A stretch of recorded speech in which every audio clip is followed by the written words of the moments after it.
Hepe ng Airport Police sa NAIA sinibak at suspendido naman ang 5 mga tauhan nito dahil sa pangingikil sa mga taxi driver.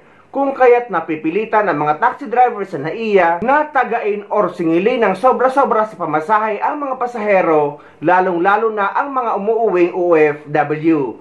Kaugnay naman ito na isiniwalat ang isa ding taxi driver na nagbibigay nga daw sila ng porsyento sa mga airport police sa NAIA. Sinibak sa pwesto ang hepe ng Airport Police Department habang sinuspinde ng 90 araw ang 5 miyembro nito dahil sa umano'y pangingikil.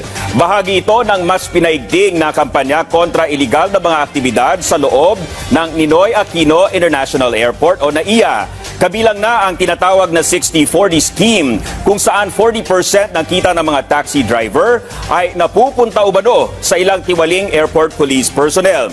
Dahil dito, napipilitan umano ang mga taxi driver na maningil ng sobra sa mga pasahero upang mabawi ang kanilang kita.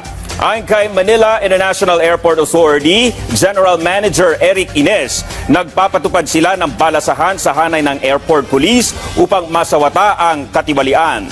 Pansamantalang itinalaga si Luis Cobeta bilang officer in charge ng Airport Police Department habang nagpapatuloy ang investigasyon. Pinapartihan umano ang ilang airport police kaya sobrang manil ang taxi driver na nag-viral kamakailan sa NAIA. Ipinarating na niya yan sa Transportation Department. Nakatutok si Dano Tingkugo. Terminal 2 papuntang Terminal 3, 1,260, ganon? Ano yan? Para na kami nagbiyahe ng probinsya. Sa viral vid na ito, makikita ang pagtatalo ng isang taxi driver at pasahero matapos lumabas na nasa mahigit 1,000 piso ang singil ng tsoper para sa biyahe mula Terminal 2 pa Terminal 3 ng NAIA. Ang tsoper na yan humarap sa GMA Integrated News matapos ang pagdinig sa LTO kanina kaugnay sa show cause order na ipinataw sa kanya ng ahensya para ipaliwanag kung bakit hindi siya dapat bawian ng lisensya. Humingi ang kampo ng tsoper ng hanggang Lunes para maisumite ang kanyang paliwanag. Pero ngayon pa lang, humihingi na siya ng tawad sa mga pasaherong siningil niya ng lubhang mas mataas sa metro. Para po sa lahat ng mga pasahero na naging pasahero ko dyan sa Terminal 3, ako po ay humihingi sa inyo ng tawad kung kayo man po ay nasingil ko ng mahal. Paliwanag niya, kaya raw sobra-sobra ang singil dahil kailangan nilang magbigay ng hatag o lagay sa airport police para payagan silang pumila. Ang sistema po sa loob ng airport ay talagang napakataas po ng singilan dyan.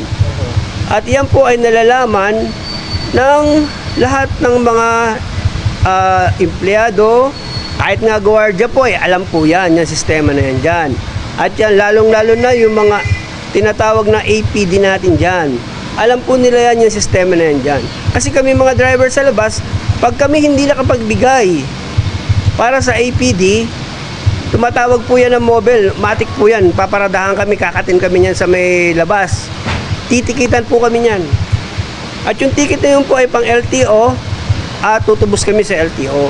Ganoon po ang nangyayaring kalakaran niya, kaya kailangan po namin na magbigay din para sa kanila. Ang partihan daw anya 60-40. 60% sa taxi driver, 40% para raw sa mga tauhan ng airport, kabilang ang maglalabas ng pasahero para sa kanila at airport police. Dahil dito, ang halimbawang biyahe sa pagitan ng mga terminal na wala pang 200 pesos kung ibabase sa metro, nagiging 1,200 pesos. Pwedeng tawaran hanggang 1,100 sagad. Kung kukuha ng taxi sa loob ng terminal papuntang hotel, nasa 3,000 pesos ang singil.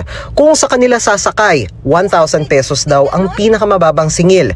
Pinakamahal ang halimbawa papuntang Pampanga. Mula NAIA papuntang Angeles, kung sa loob daw kukuha, nasa 15,000 pesos ang singil. Pinangalanan ng tsoper sa amin ng mga airport police na sinasabing tumatanggap ng hatag, lagay o porsyento, pero hindi muna namin sila isa sa himpapawid. Pag hindi ka po naghatag sa 5 tao na yan, automatic, dadalhin ka sa taas at i-impound ka muna sa taas ng mga ilang oras bago ka pala palabasin.